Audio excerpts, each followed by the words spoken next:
How do you like your football? As a vehicle for wider societal change or to campaigning for your taste in recent times? What's pretty clear is that for the last 14 years, Newcastle United's fans haven't liked their football much at all. Under the ownership of the retail tycoon Mike Ashley, they've complained of underinvestment and chronic mismanagement and dreamt of his departure. This afternoon, they got their wish, but at what cost? Fans were celebrating at St James's Park today on hearing their club's been bought by a consortium led by a Saudi Arabian sovereign wealth fund. Celebrations are novelty on Tyneside, with the club languishing perilously close to the bottom of the Premier League. Under Ashley, Newcastle United's been relegated twice and failed to match its illustrious past. These fans hope the multi-million-pound investment will turn around fortunes. But Amnesty International has dubbed the acquisition sports washing of the Gulf Kingdom's human rights record. The Premier League says it's had an assurance Saudi Arabia won't be involved in the running of the club. So what do fans make of it all? Joining me is the chair of the Newcastle United Supporters Trust, Greg Tomlinson. Greg Tomlinson, thank you very much for coming on Newsnight. Just explain why the fans first are so supportive of this takeover. I think it's 94% said they back it. I think you hit the nail on the head when you introduced it. 14 years of Mike Ashley's disastrous ownership and a real desire to have hope and belief as a football supporter in your club again. And that's why we've seen thousands of Newcastle fans gathering outside St James's Park tonight, absolutely ecstatic that they think that they can believe and they can believe in their football team again, their club again, for the first time in a long time.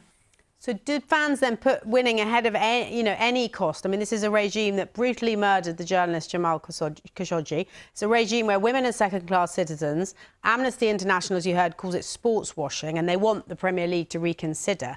Is there any discomfort amongst fans over that?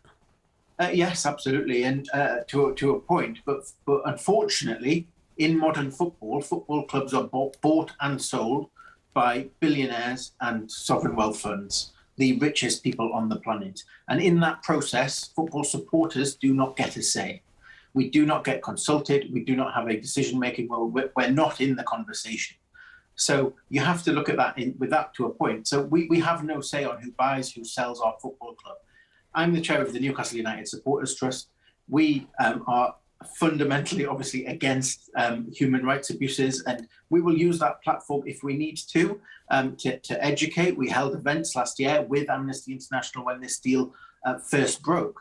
But how do you think, sorry to interrupt, but I mean, how do you think the women's football club, the women's supporters, female supporters feel about this?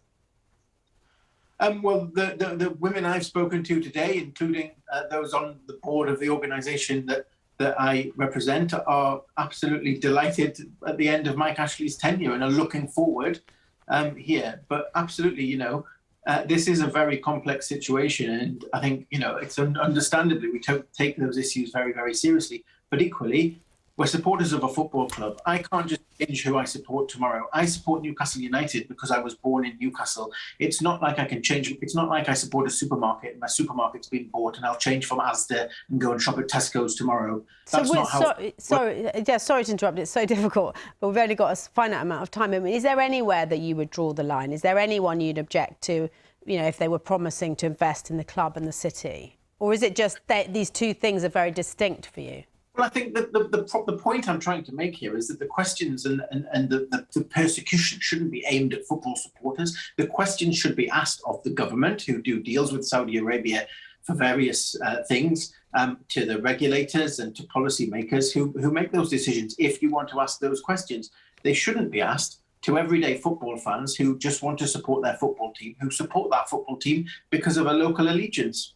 OK, so make a prediction. What are your hopes, your predictions for Newcastle based on this new deal? Champions League trophy in 5 years, do you think? What are you hoping for?